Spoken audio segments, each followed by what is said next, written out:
Welcome, everyone. If you've just joined us, give us a few minutes. We're going to hold on for just a bit to see if a few more people join, and we'll get started promptly. Welcome.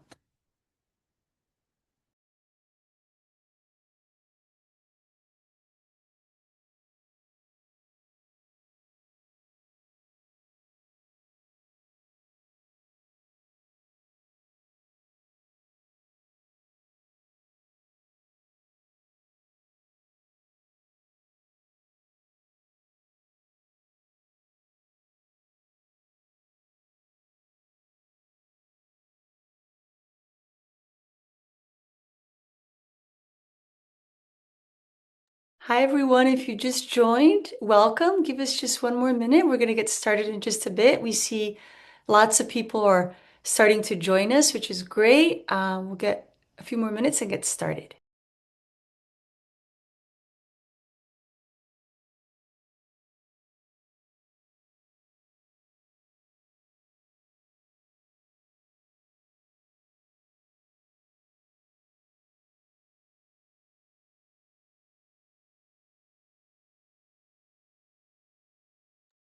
Great, thanks, Arunima. Yeah, if people are joining, please go ahead in the chat and let us know who you are, where you're connecting with us from. We'd love to hear from you as we wait to get started.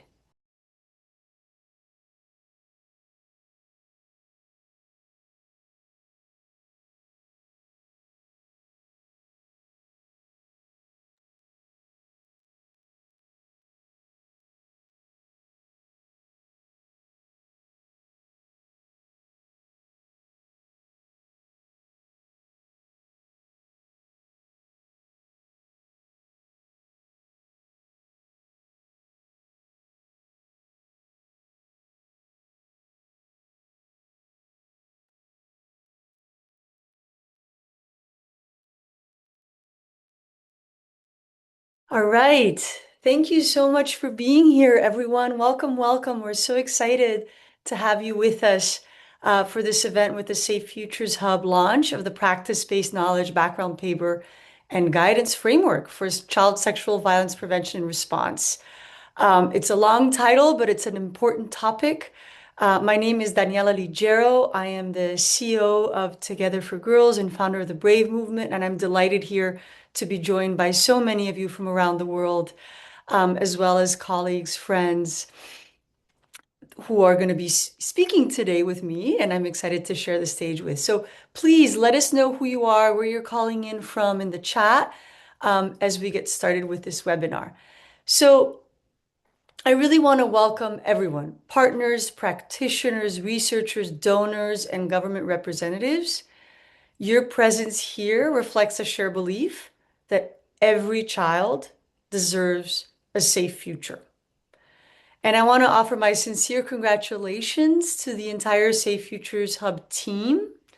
Their dedication and vision brought us to this moment. And so I would really want to thank everyone for their extraordinary work, as well as all of our partners and donors. So why are we here? Today marks the formal launch of the Practice-Based Knowledge Framework resources, or what we call PBK for short. So every time you hear PBK, this is our Practice-Based Knowledge Framework.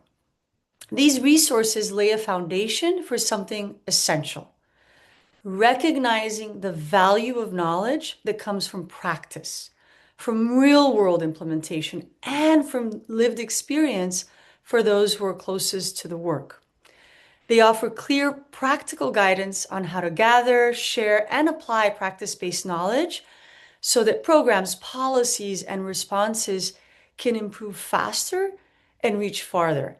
And with this, I just want to pause to say we see knowledge really as coming from three different areas. There's scientific knowledge and evidence, there's practice-based knowledge, and there's lived experience.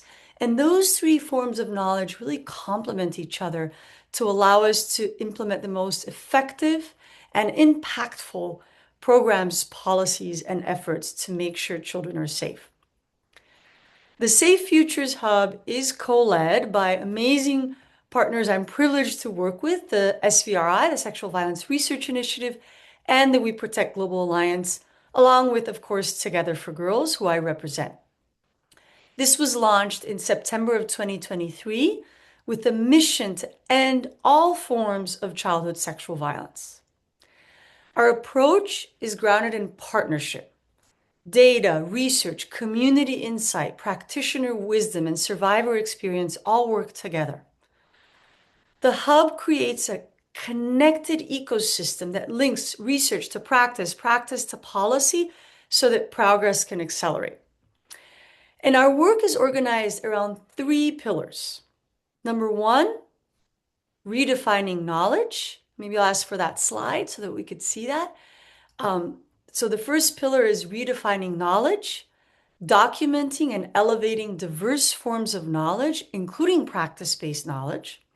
The second is mobilizing knowledge. So it's making evidence accessible and usable for all stakeholders.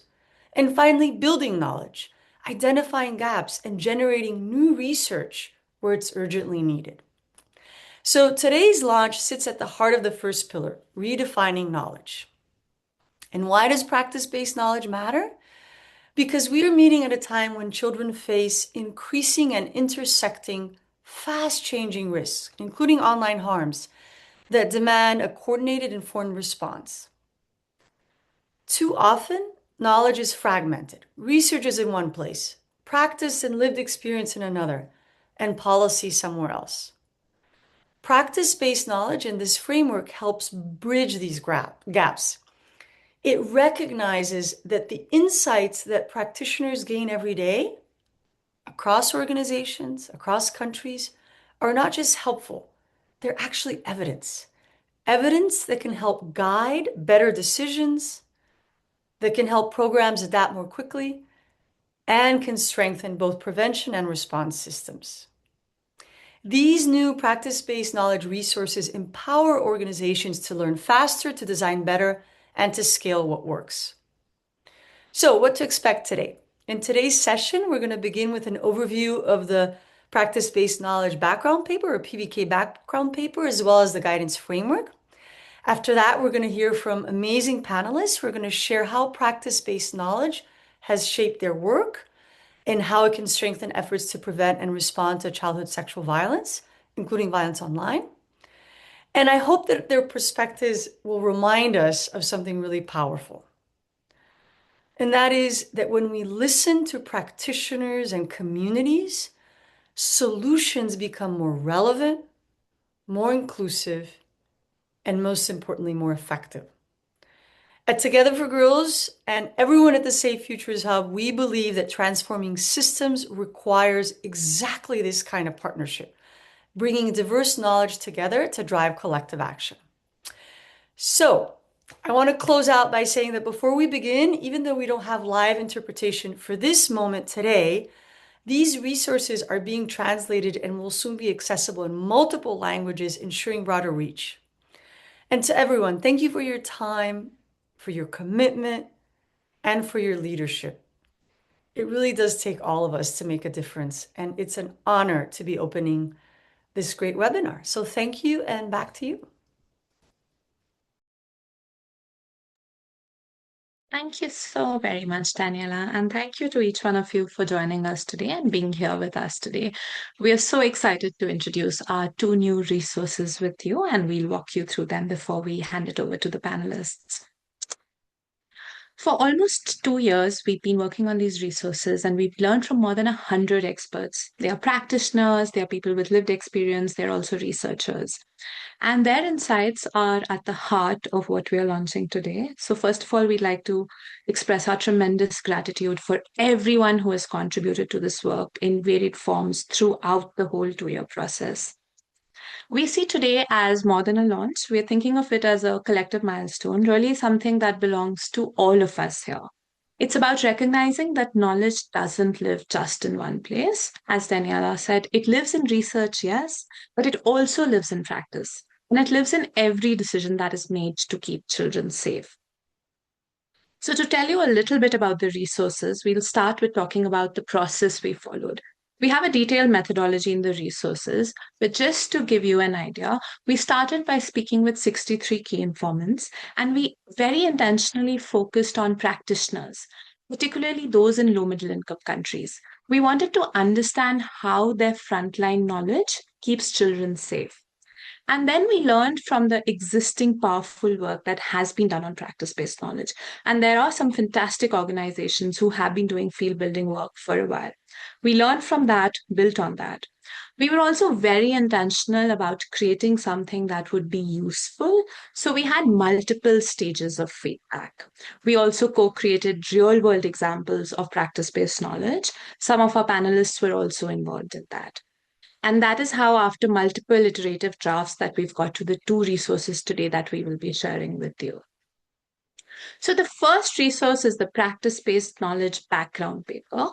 And it talks about what practice-based knowledge is and why it matters in the context of child sexual violence prevention and response. And we also talk about its relationship with evidence. So the practice-based knowledge background paper begins by grounding us in a simple truth. Research is absolutely critical for both prevention and response. It helps us design better interventions. It helps us keep children safer. And there is absolutely no doubt about that. But at the same time, there are some questions that research isn't always equipped to answer. Every few months, there are new emerging risks. There are also regions and populations where the evidence base is fairly thin. For instance, humanitarian regions or children with disability. And even though there is some very important critical research work that is being done, even in these contexts, there are still so many unknowns. We simply don't know how to keep all children safe. Those who work on the front lines have tremendous insight, and we'll walk you through three examples that have shaped our work. The first is from Syria, which has been facing a very complex humanitarian crisis for more than a decade. Children are experiencing high rates of child sexual violence. At the same time, research is extremely constrained because of the context and the conditions. A group of frontline lawyers and doctors who had been representing children began noticing patterns across their cases. They began identifying organized sexual violence, sexual slavery, and they also began identifying what survivors need, what children need when they experience such complex harm. A key informant told us that if we want to keep children safe in some of the world's most dangerous environments, such as this, we can't simply keep waiting for data. In such contexts, these early signals, these patterns that these practitioners were flagging, help us take protective action even as we continue to wait for the data. Another example is of children with disability. It is often assumed that for deaf children, accessibility means translating a tool into sign language. But practitioners tell us that that is simply not enough. For a deaf child to really resonate with a tool, they need to see themselves reflected in it. They need strong deaf characters. So when Deaf Kids International, a frontline organization, designed a game-based tool based on this expertise, they found that children were 7 times more likely to get the help they needed. Another example is of children deprived of liberty.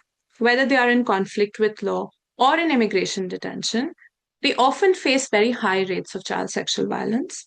At the same time, research in these settings is extremely constrained. Practitioners working with these children realized that they struggle to talk about their experience of harm. So they made one small shift in practice. They stopped taking notes when they spoke to the children.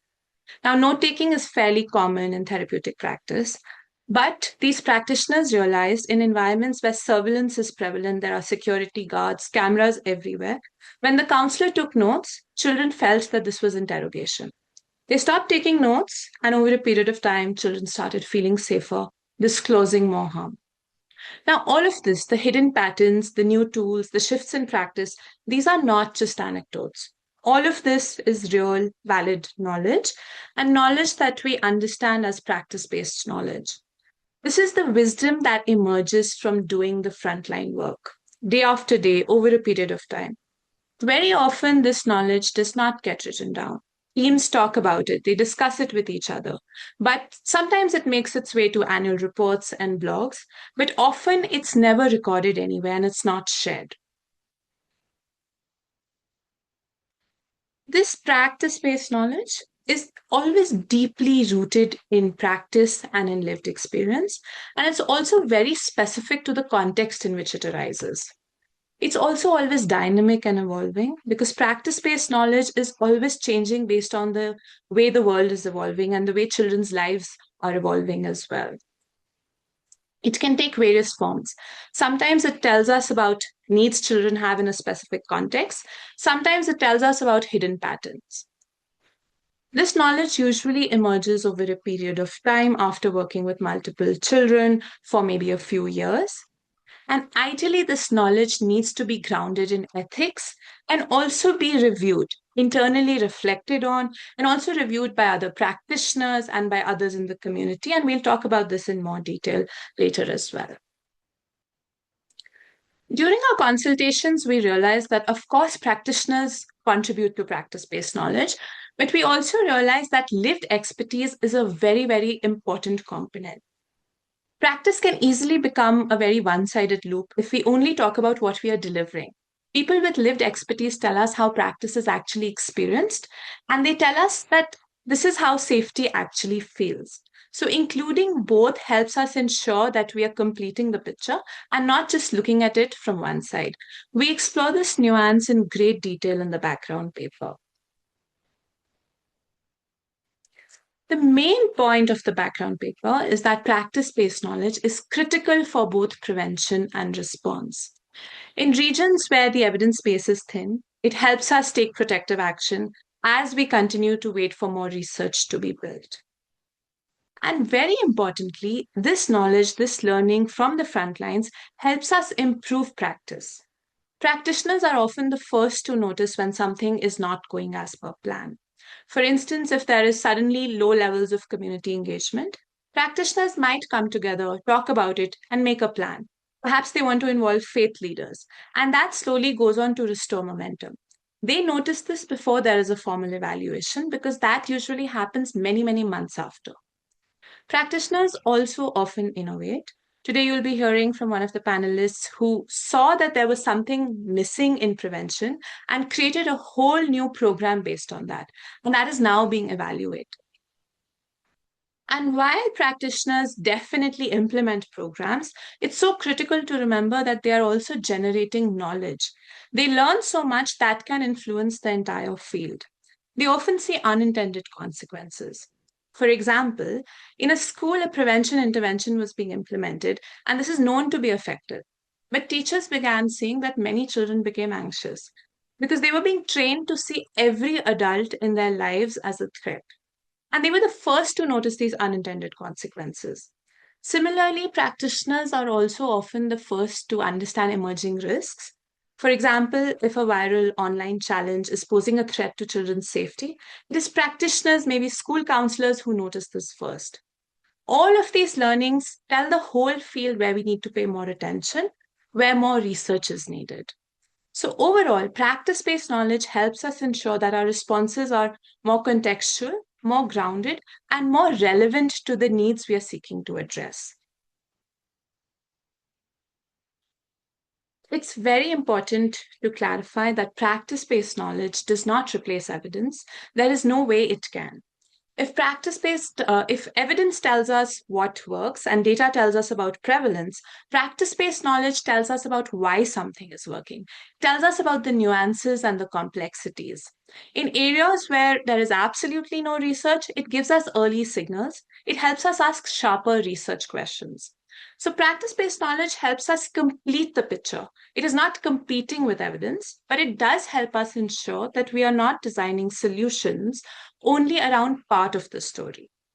This is the main content of our background paper. The other resource that we are launching today is the guidance framework. This is specifically for practitioners, and this is a practical toolkit on how to gather this knowledge and how to use it in ways that are ethical. We've conceptualized practice based knowledge as a journey because knowledge often doesn't emerge in a straight line. And we've talked about the varied stages of practice based knowledge, how to gather it, how to use it internally to improve practice, and also how to share it externally with others. But as we were doing this work, we also realized that there is a very important stage that comes before this, the stage of preparing the ground and creating the right conditions so that this knowledge is actually valued and recognized within teams. Even as we did this work, there was a significant amount of unlearning for us. Unlearning that expertise is a very narrow idea, often conflated just with advanced degrees or something that is published in a journal. We invite practitioners to think about the very many different knowledge forms that exist and think about how each of them is important and each of them need to come together, work together. Working with practice based knowledge also requires a fairly different way of thinking. It requires being comfortable with discomfort, with mistakes, with messiness. And in the first section, we offer multiple prompts and tools for practitioners and teams to come together and reflect on this and to see themselves and remind themselves that they are knowledge creators. They are not just implementing programs. Throughout our consultations, we also heard from many practitioners that there are very real challenges to doing this work. Even if they want to gather practice based knowledge, they don't know how to do it, or there simply isn't enough time or funding, or no one will take this knowledge seriously. Our guidance framework meets these challenges head on, and we talk about how each of these challenges can be mitigated, and we also work through them. For instance, we want to ensure that practice based knowledge never becomes an additional burden for teams. We talk about how it can be embedded into everyday work and integrated and surfaced at all stages of program implementation. We offer multiple prompts and ways to think about how to surface this knowledge from the very important work that practitioners do. And very importantly, we highlight that this doesn't always have to be written. It can be surfaced through games, during everyday work, and with tools and templates. We offer a series of creative tools and templates. They are all playful, but they are also grounded in pedagogical science. They help us understand how we can surface learning that we aren't always trained to think about, and how we can ensure that every voice on the team is heard, including newer staff, junior staff, quieter voices. And we also want to ensure that we recognize that frontline work is extremely hard. So, practice based knowledge should not become another hard task. Rather, it should bring in joy, resilience, and togetherness for teams. So, we talk about multiple ways in which there can be humor, laughter, and how all of this can also be embedded in a culture of care for teams. But very importantly, we clarify that there is no single best way to do practice based knowledge. The best way for you is the one you build through your own work. But for every practitioner who told us that they don't know where to start, they don't know which tools to use, this framework is meant to inspire and support you. And lastly, we talk about ethics throughout our resources. Ethics and practice based knowledge are extremely important. Any knowledge form can cause harm when it's gathered without care. But in practice based knowledge, this risk is very real because practice based knowledge doesn't emerge in structured processes. Sometimes it emerges through conversations with a child in a moment of crisis, or when a practitioner is looking back and reflecting on their many years of experience. In these moments, research ethics may not apply as is, so we offer detailed reflections on what ethics can look like in practice based knowledge, along with a checklist. And at the same time, we also highlight that while we want to share practice based knowledge externally, we have to be very careful about highlighting that practice based knowledge is not the same as evidence. The learnings are not just transferable, but they can help others ask better questions, reflect on their practice, anticipate challenges before they arise. But to do this, we have to ensure that when we share this knowledge, we are being transparent about what we know, what we don't know, and the context in which it arises. And these are the ethics that we have described throughout the framework, as well as in a separate section, to ensure that practice based knowledge never causes harm and is shared in a way that is both rigorous and credible. So, with tremendous gratitude to everyone who's contributed to this work and everyone who's done extremely foundational work on practice based knowledge before us and our entire team at the Safe Futures Hub, we'll be sharing the two resources with you. We'll also be sharing them on chat later. I'll just end with the reminder that if we want to protect children, especially if we want to protect all children, we cannot rely on just one form of expertise. We need research, we need practice, and we need lived expertise, all of which need to work together. So thank you very much. And I'll now hand over to our fantastic director, Nicholas, who will be moderating the panel. Nicholas, over to you. Thank you so much, Daniela, for opening the webinar and for your leadership in the Safe Futures Hub, and Arti for leading on these resources and for that super helpful overview. As you can imagine, developing a framework that looks at PBK in such a comprehensive way was not always a straightforward or a linear process, and we really had to rely on the field to get to where we are today. So thanks to everyone who contributed. And now I'm very delighted to go into this panel discussion. And what we wanted to do with this conversation is demonstrate what PPK actually looks like in action. So you'll hear more about why it matters from people who are using PPK every day to design interventions, to lead global advocacy, and to expose systemic failures in CSV prevention. We are very lucky to be joined today by three panelists, Tabitha Pamira, who's the founder of Nutura Global Healing and co-founder of the Brave Movement, Taylor Yes, who's the managing director at Hidden Waters, and Daniela Torres, a child rights attorney at the Office of the Ombudsman for Children's Rights in Mexico.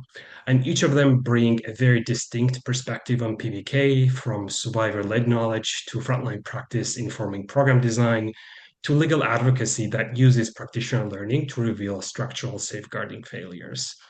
We're posting their full bios in the chat to save time, and there will be an audience Q&A at the end, so you don't need to wait till the very end to send us your questions. If anything comes up, please just put them in the Q&A box, and we'll get to as many as we can towards the end. So Tabitha, if you don't mind, we can start with you. Could you very briefly tell us about your work and then also share an example where practice-based knowledge shifted a policy stance, a media narrative, or institutional response to child sexual violence? Absolutely. Thank you so much, Nicholas. Thank you, Daniela, for that intro and for that a summary. This is such an honor and privilege to be part of this conversation, having been part of somebody who contributes to this. So I sit at that intersection of somebody who is a public facing survivor, so someone with lived experience, a clinical psychologist, and somebody from multiple cultures, culture identity of being Rwandan, grew up in Uganda, living in cold Michigan. So when we talk about PBK, I'll just keep saying PBK. It's really near and dear to my heart because of how imperative that cultural context, that inclusivity matters. So Mutera Global Healing does this work in mostly after learning again from the community of the lack of or a gap where trauma-informed approaches that are culturally contextualized were missing. And for the people who live at the forefront of this trauma, who are usually not supported, or they hold the heaviest burdens, but nowhere else to seek support. So Mutera Global Healing started that work, shifted into that work more to equip those leaders, organizations, and communities with tools and spaces to heal, build resilience, and to lead lasting change. And so then with our work with Brave Movement, when Daniela started Brave Movement and that thought and vision came to life for all of us survivors, it was the answer we were waiting for. And what it shifted the most, especially because of public facing survivors willing to say, this happened to me. We're willing to do whatever it takes to change it for the children in the future. And I'm inviting the audience to sit in that space of both and, because with PBK, I think that's the conversation that keeps coming up. The brain likes the two opposing pieces. It's either evidence-based research or practitioners. It's either or. I want to invite us to sit in both and, that each survivor in the Brave movement is bringing both and. They all have multiple expertise in their field and they have lived experience. And some of us are also practitioners, right? So it shifted for the people to see us as more than our stories. It shifted that narrative where they bring a survivor to tell this sad story and then go away and make people, the policies can be now made based on your experience. So again, inviting us, I'll share this analogy and then we'll move to the next question. I think most people are familiar with the elephant analogy where you ask five blind people to describe an elephant, and one person is touching the tail and going, an elephant is like a rope, and another one is touching the leg and like, no, it's like a tree. And the other one is, and everybody has parts of the story, but it's not the full story. So this work is getting me so excited that as a field, we're finally bringing everybody's version of the elephant together so we can really keep children safe from all aspects of this issue. All right, I'm getting excited. Thanks, Nicholas. I'll stop. Thanks so much, Tabitha. I think your work and the Brave Movement are also such powerful examples of how lived experience doesn't just add a personal story, but it can actually shift global policy positions and accountability mechanisms. And also, thank you for contributing to the PBK framework. So now I'm very happy to introduce Taylor Yes from Hidden Waters. So Taylor, similar to Tabitha, can you briefly tell us about your work?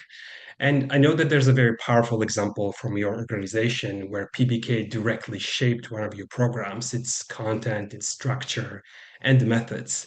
And we'd love to hear more about that process, if you don't mind. So over to you, Taylor. Thanks so much, Nicholas. Thank you all for being here. I'm so glad to be here. I'm also feeling so excited, Tabitha. I'm like getting energized just by being with you all. Yeah, before I guess I talk specifically about the program that we're going to talk about more today, I just want to give you like a little background that Hidden Water is a restorative justice program, and we work with all who've been impacted by child sexual abuse, including those who have been harmed, those who've caused harm and are ready to take responsibility, and those who love either or both. And we have specific spaces for all of those folks.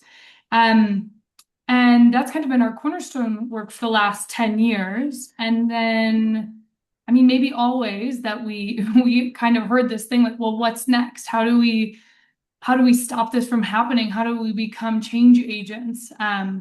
And we know from research that individuals who've been harmed, their children are more likely to be harmed. So that statistic, that research statistic, was always weighing on us, like how can we use this community of folks who have been directly impacted to help prevent for the next generation. And yeah, we use this really like push from the community, push from our volunteers who also all have lived experiences with child sexual abuse, to create a new program, and we call it the Safer Adult Program. And kind of the longer name is In the Water, a training for becoming a safer adult and supporting child sexual abuse healing, interruption, and prevention education. And the reason I tell you the whole title is because it's kind of reflective of the practice-based knowledge experience. When we were first, and I'll get to that point, but when we were first developing the program, we started with desk research. So we had an intern who was a master's, I think, and a PhD candidate, and she just did that as a volunteer, did tons of desk research to find out what's out there in the prevention space, what's happening, because we don't want to reinvent the wheel. We don't want to create something that's existing. If we can point people in the right direction, let's point them there. And then after we did our desk research, we did our own, kind of research by participating in lots of different prevention training and understanding what's out there, what's happening, what are people talking about. And then we came together as a community. So these were all folks who had been impacted by child sexual abuse in different ways, including folks who've caused harm. And when we came together, there was kind of this, there was a few things that came up. And I think that's reflected in the name of the training, which is, one thing is that we often talk about prevention, that word prevention, but for the parents who were in the room whose children were harmed, that word was hard because they said, we tried to prevent, we did all the things that they said, we told them about good touch, bad touch, we did all the things we learned, we knew, but so we wanted to give them a space there and say healing, that if you can't prevent, we can also be responsible for the healing of someone, and we can hold them when there's a disclosure. And then we added the word interruption. And the word interruption is there because it's another really important aspect of our PBK, which was when we sent folks out to the training and they came back and we said, okay, what you learned, what would have prevented the harm from happening in your family system? And they said nothing. It wasn't that it wasn't interesting information, it wasn't good information. It's all important. Knowledge is important, but they didn't have the skills to interrupt in the actual harm. And so that's why we added interruption in this little subtitle, because we are really working on skills building in the training and practice. And we add in at the end and prevention education, because of course that's the goal of the whole program, but with these kind of specific additions, which is healing and interruption in order to lead to prevention. And this, yeah, it really is all, I mean, this is such a beautiful, when I first heard of this, of this work that you are all doing at Sevrai, I didn't even really understand this word. It's just the way that we've always done things. It's how healing circles were developed. Really everything we do, all of our learning in community is in circle. And so we as a community of folks who've experienced harm or loved ones or folks who've caused harm, we sit together in circle, we hear, we talk about what is working, what isn't.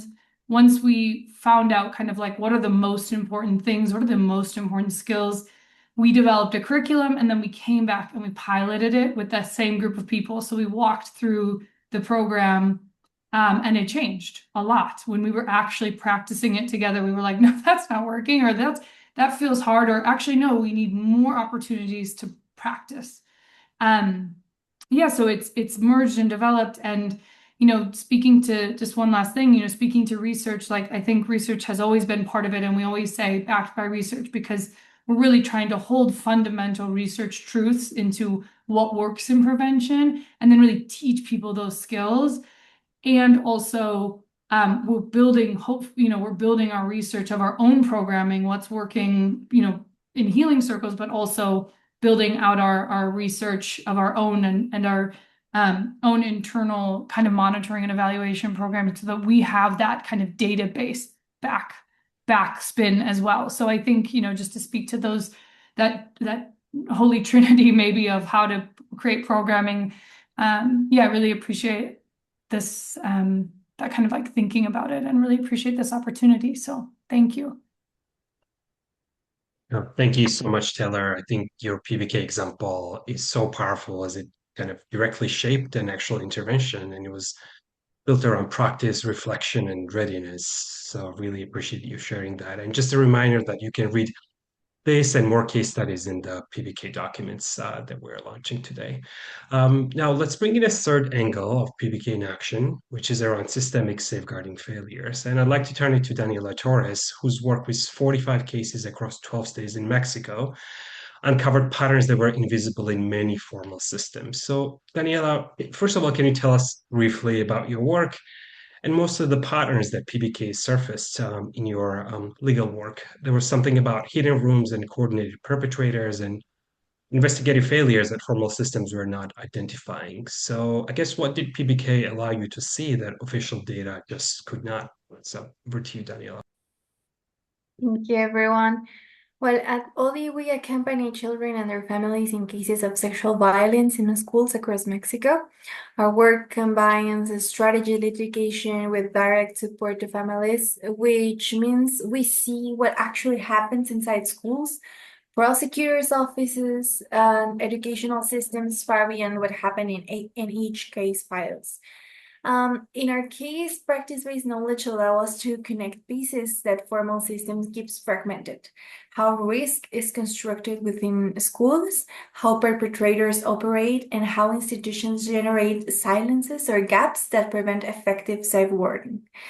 The practice-based knowledge generated through these cases help us identify patterns that did not appear in any official register, hidden or unsupervised spaces inside schools, groups of school staff coordinating to commit or conceal violence against children, administrative investigation that stopped for months or actively discouraged reporting, and practices that repeatedly re-victimize children.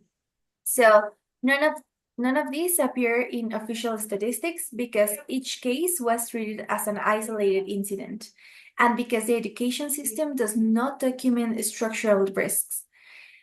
The practice-based knowledge, what we observe across 45 cases in 12 states, and which more that we've documented the last months, show us that these were not individual failures. There were systemic safeguarding failures repeating with the same patterns and the same consequences.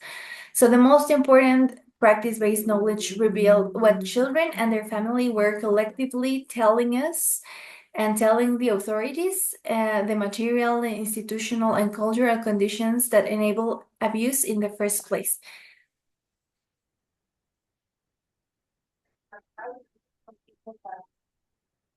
Great. Thank you so much, Daniela. I think what stands out across all three examples is that PBK is not just field experience, it's really the analysis, the pattern recognition, and then truth telling inside systems that were often not designed to hear it. So thank you for sharing that example. Now we'll do a kind of a second rapid fire round of questions, if you don't mind. And Tabitha, just coming back to you, survivor-led PBK is central to the Brave movement. And I think looking across your work, I was just wondering what forms of survivor knowledge surfaced through PBK that you feel like most shaped your advocacy? And is there something specific that emerged that was not showing up in, either research, policy, or program conversations? Yeah, absolutely. I think one of the biggest one was trauma-informed governance, or including all trauma-informed approaches in everything that this work needs to do. And having survivors lead and be respected and be listened to has changed how governments, how policies, and somebody once said, if you're not at the table, you're on the menu. And so Brave movement started to change that, where now governments are inviting survivors to be on these consoles, right? A few have just passed recently where there is survivor console on all these different, in different governments that are creating policies. Those closest to the issue are closest to the solution. So moving that way, then the policies are reflective of what's actually happening on the ground and what was experienced.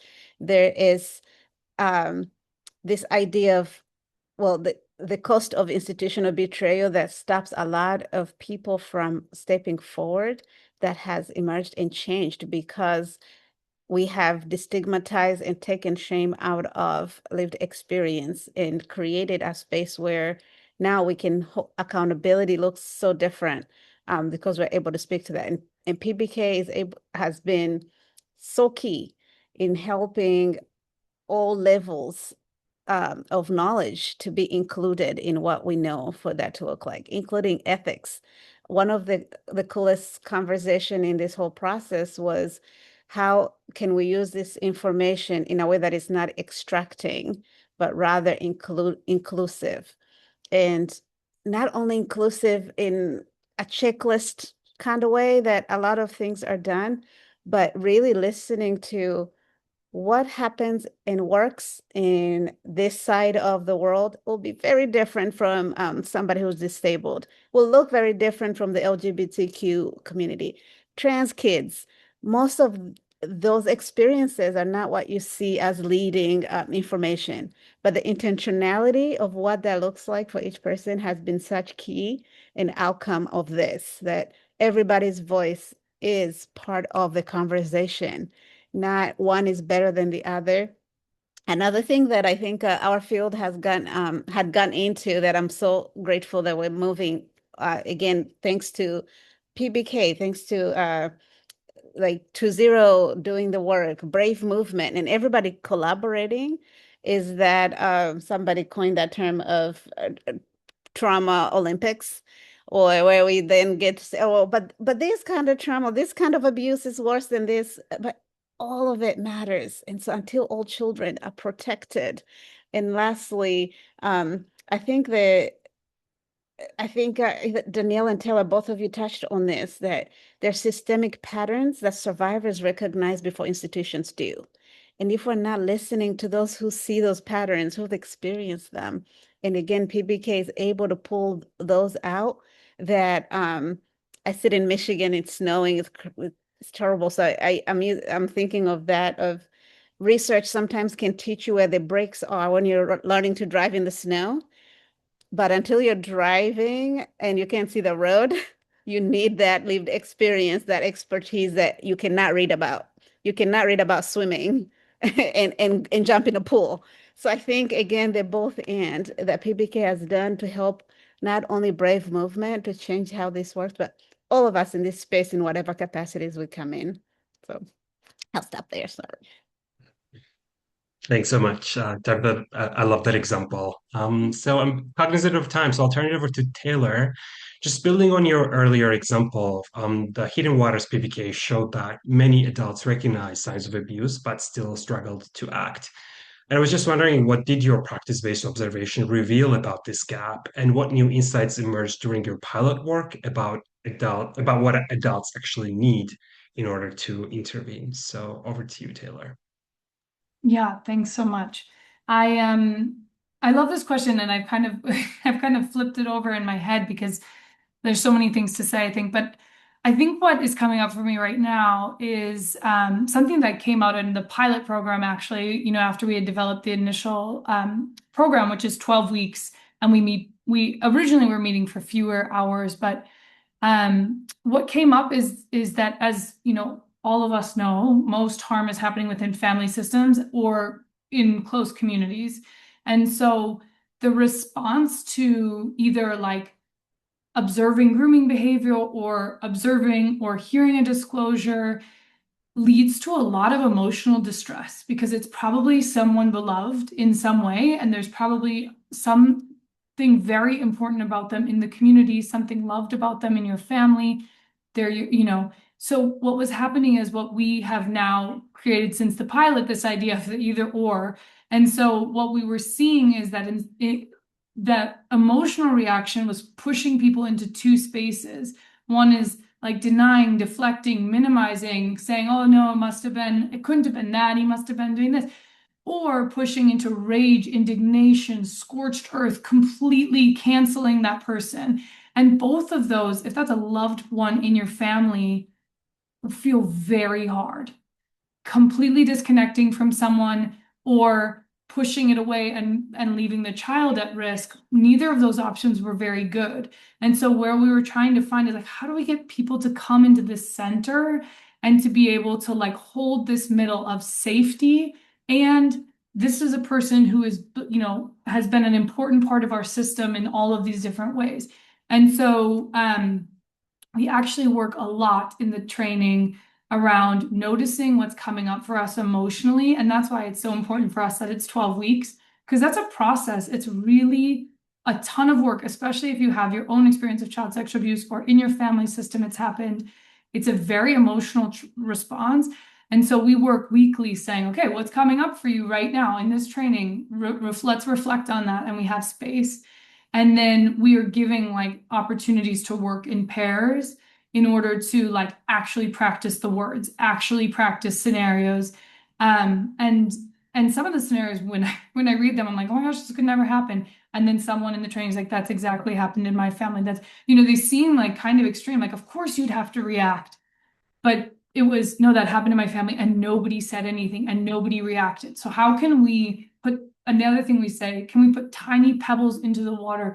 We don't have to throw a boulder, and we don't have to like flood the whole system, but we can like make lots of small actions in order to make a big difference for people. And so those were kind of like two really important things. We also heard Tabitha from one of our participants, like, I had done all these trainings and it felt like I was learning on a blackboard. And now I feel like I get to be in the water swimming with you all and really practicing these hard skills. Yeah, so I think those are kind of the important things. That the time, the 12 weeks was really important. We actually gave people 2 hours with a break in the middle to like give their systems a chance to calm down. And and then like really calling and naming out the emotional response that we have when harm is happening in a system that we're part of. Thanks. Thanks so much, Taylor. The small actions to make a big difference. I love that. So Daniela, just coming back to you, how do you feel like PBK shaped your legal strategy and national advocacy framing in Mexico? And I know that's a very big picture question, but any examples that you can share would be super helpful. Yeah, actually, I think in the past, well, for us, it's very interesting concept because it was something that completely changed the way we understood our cases and the way we approach justice for children.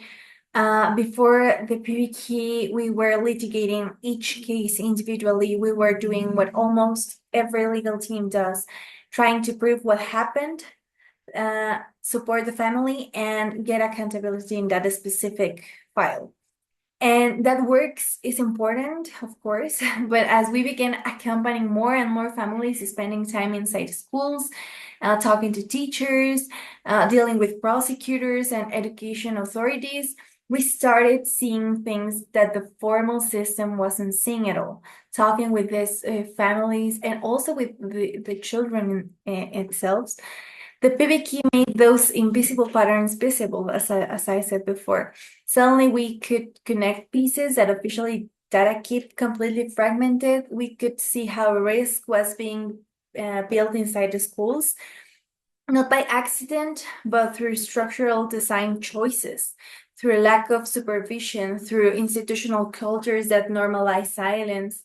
We saw how multiple adults participate in creating and covering violence, not always through explicit coordination, but through routines and omissions that ended up protecting perpetrators. None of this was in the case files. It was something that we analyze in the practice. But all of it was shaping the lives of children that we accompany, and it was affecting each day of their lives. And once we understood our legal strategy changed entirely. We realized we couldn't limit ourselves to talking about what happened to this child. We had to talk about why it was allowed to happen, why it could repeat, and what the state had done or failed to do to prevent it. PBK allowed us to bring to court a different kind of evidence, one that spoke to the system nature of the harm. We were no longer arguing that a single individual caused the entire damage. We were showing judges that the state itself had responsibilities in how schools' spaces were structured, in how adults were supervised, in how investigations were conducted or paused, and in how children were or were not protected. We were able to obtain judicial orders that went far beyond the individual cases. Courts ordered the redesign of school spaces, the creation of safe rooms for testimony, the use of a specialized psychologist, and even the recognition of a state liability in school-based sexual violence. Those are not remedies you get when the system believes in it is facing a single isolated offense. Those are remedies you get when practitioners bring forward evidence of what is happening repeatedly across every context. So in many ways, the practice-based knowledge became our map. It shows where the system was breaking down, how harm was being produced, and where we needed to intervene with the families to change not just one outcome, but the entire structure with which violence was occurring. And it also became our way of communicating with national authorities about what truly needs to change so that justice become possible for children. Wow. Thank you so much, Daniela. This could easily be an all-day webinar. Such a rich discussion. And as I said, you can read more about this case studies and many more in the PBK resources that are launching today. So we have a few minutes for the Q&A, and I see there are two related questions that came in around how PBK is captured in real life. So Arti, if you don't mind, I'm going to pose these questions to you. As practitioners, we don't often write reflections down. So how are you documenting PPK in your work? And how does that fit with existing MEL practices, especially if MEL has mostly been a reporting function? How do you see organizations resourcing PPK within MEL? Arti, are you okay to take that? Yes, please. Thank you so much.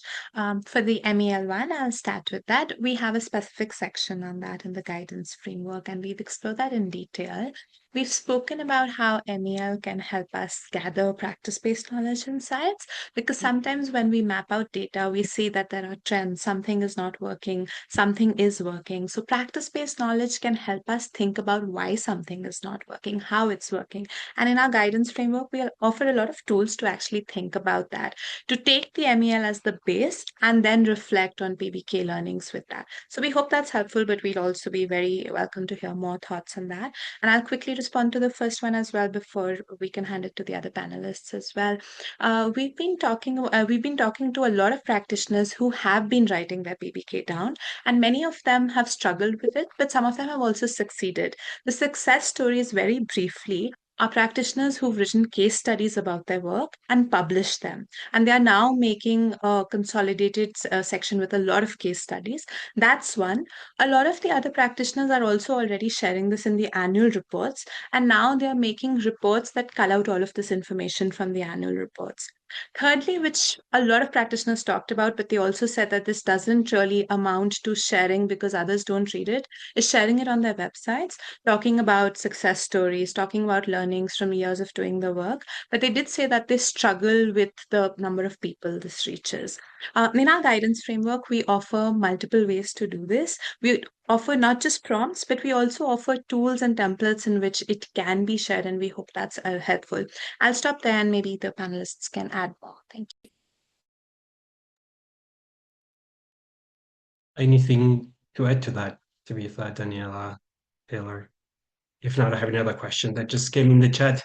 We had a great question on how lived experience becomes evidence in real decisions. And Tabitha, I'm looking at you, if you don't mind. The question is, in many community programs, lived experience are the real data. How can frameworks like this one make sure that stories from the ground are not only documented, but actually shape decision-making, funding priorities, and program design? Absolutely. And I don't want to put Danila on the spot, but I feel like that might also be a really good one for you to talk about from Together for Girls version where there's Vax and Brave Movement under the same umbrella. If not, I can jump on it just because I see we don't have that much time. No, I mean, I'm happy to say something. I think it's such a good question. I think there's so many ways to do that, right? Like, how do you capture lived experience? And I think, of course, large population surveys are one way to get experiences. There's qualitative work you can do. There's so much. And I think that's partly of what we're going to try to do with this PBK work and Safe Futures Hub in general, is to find ways, and the framework lays that out. How do we continue to gather that information, which is really important and up to date? Really, there have been bits and pieces where this is done, but we're really trying to bring this into our sector in a more comprehensive way so that it is seen as equally valuable. Again, not in competition, but you have these different kinds of knowledge. And I love the elephant, Tabitha. When you can bring some of that together, you can really have a bigger and better perspective of it all. All right, thank you. And we want to be respectful of everyone's time. And wow, thank you so much to all of our panelists. We are taking note of the questions that we didn't get a chance to answer. So we'll follow up with you offline, and we'd also share the emails of all the panelists. So if you have any additional follow-up questions, please feel free to reach out directly. And thank you to everyone who joined us from different regions and time zones today. This is the second webinar we hosted today in line with the launch. And also just to say, as Daniela mentioned, French and Spanish versions will be available early next year, and we'll be hosting additional dissemination activities in different languages next year as well. I think what we heard today across these examples is that practice-based knowledge is not a parallel system to research. It's a way to close the gap between what evidence says should work and what actually happens in real life in real systems. And we want to think of practitioners as not just implementers or case studies, but they're actually knowledge creators. And their insights help us see things that formal systems often miss. the emotional realities of preventions, the conditions under which people are motivated to act, and the structural failures that enable abuse. So these resources, the background paper, the guidance framework, and the FAQ that comes with all the resources are an invitation to everyone to recognize, document, and use PBK in a way that is most ethical, grounded, and context responsive, no matter your role in the field. So on behalf of the Safe Futures Hub, Together for Girls, SVRI, We Protect Global Alliance, there are quite a few of us who have tentacles all over the place.